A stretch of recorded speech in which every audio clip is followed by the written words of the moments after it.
Em duas pistas, uma das vias mais importantes da capital paranaense. Muita gente que sai da rodoviária ou vem do aeroporto acaba passando pela rua Mariano Torres, em Curitiba.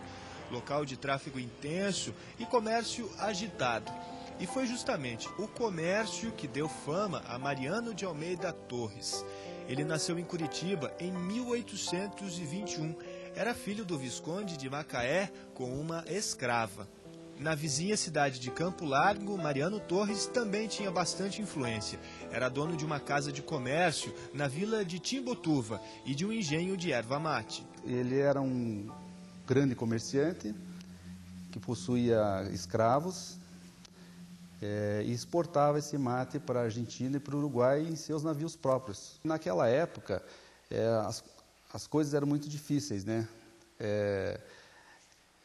Tinha-se muitas terras e pouca produção. Ele, por ter esse engenho de mate, propiciou um grande comércio para a região, ajudando na história do Paraná no desenvolvimento do comércio. Entre as muitas posses de Mariano Torres, duas casas chamam a atenção.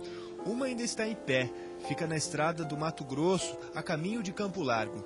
Foi erguida para hospedar Dom Pedro II em 1880. Outra ficava no Largo da Ponte, atual Praça Zacarias. Ele tinha uma casa, inclusive, na Praça Zacarias, que ele vendeu para a prefeitura, que foi o primeiro mercado de Curitiba, foi essa casa que ficava bem do lado do Rio Ivo. Então tinha duas pontes que ligavam ali na Praça Zacarias. Uma que ligava a Marechal Deodoro e a outra que ligava a Dr. Muricy.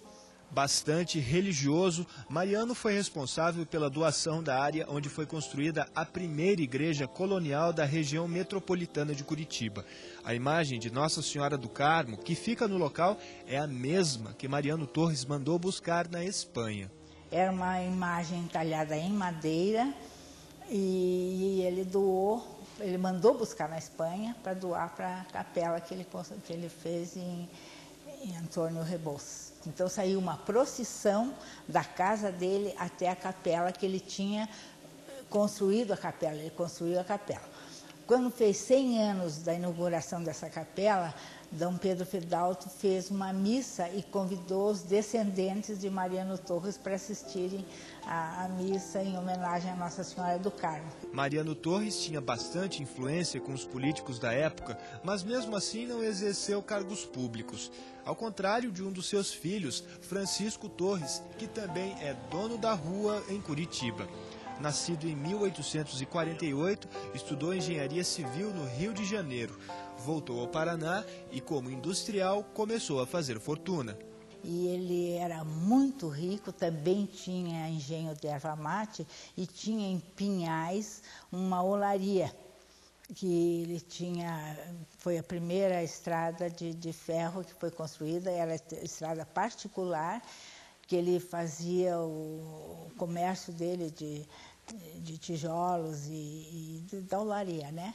Então, com esse comércio que ele fazia, ele tinha essa estrada de ferro construída em Pinhais. Na política, Francisco Torres foi vice-governador, deputado estadual e federal. Ele tinha uma casa onde é hoje o Teatro Guaíra, era a casa do Francisco Torres, e ele não teve filhos, adotou uma criança, que deu o nome de Benedito para esse menino. Mariano Torres morreu em 1892.